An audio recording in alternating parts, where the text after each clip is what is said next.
Vicky express में आपका स्वागत है। आज की कहानी है बैल और शेर की कहानी। एक जंगल में 3 बैल रहा करते थे। तीनों आपस में अच्छे मित्र थे। वो घास चरने के लिए जंगल में एक साथ ही जाया करते थे। उसी जंगल में एक खूंखार शेर भी रहता था। इस शेर की कई दिनों से इन तीनों बैल पर नजर थी। वो इन तीनों को मारकर खा जाना चाहता था। उसने कई बार बैलों पर आक्रमण भी किया, लेकिन बैलों की आपसी मित्रता के कारण वो कभी सफल नहीं हो पाया। जब शेर उन पर हमला करता था, तो तीनों बैल त्रिकोण बनाकर अपने नुकीले सींगों से अपनी रक्षा करते थे।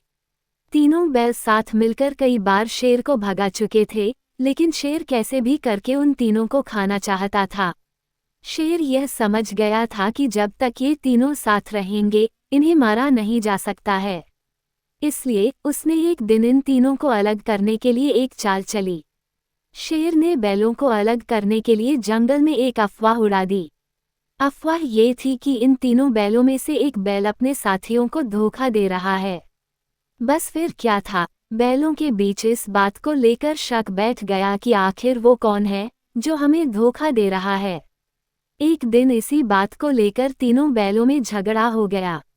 शेर ने जो सोचा था वो हो गया था। अब तीनों बैल अलग अलग रहने लगे थे।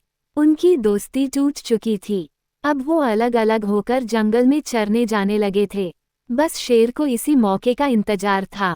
शेर ने एक दिन उन तीनों बैलों में से एक पर हमला बोल दिया। अकेले पर जाने की वजह से वह बैल शेर का मुकाबला नहीं कर पाया और शेर ने उसे मार डाला। कुछ दिनों के बाद शेर ने दूसरे बैल पर भी हमला कर दिया और उसे मारकर खा गया। अब सिर्फ एक बैल बचा था। वो समझ गया था कि शेर अब उसको भी मार डालेगा। उसके पास बचने की कोई उम्मीद नहीं थी। वह अकेले शेर का मुकाबला नहीं कर सकता था। एक दिन जब वह जंगल में घास चरने गया था, तो शेर ने उसे भी अपना शिकार बना लिया। शेर की चाल पूरी तरह कामयाब हुई और उसने तीनों बैलों की दोस्ती तोड़कर उन्हें अपना शिकार बना लिया था। कहानी से सीख, एकता में बड़ी ताकत होती है। हमें हमेशा आपस में मिलकर रहना चाहिए और दूसरों की बातों में नहीं आना चाहिए।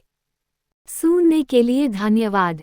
मेरा चैनल सब्सक्राइब करें, लाइक और शेयर भी करें। धन्यवाद।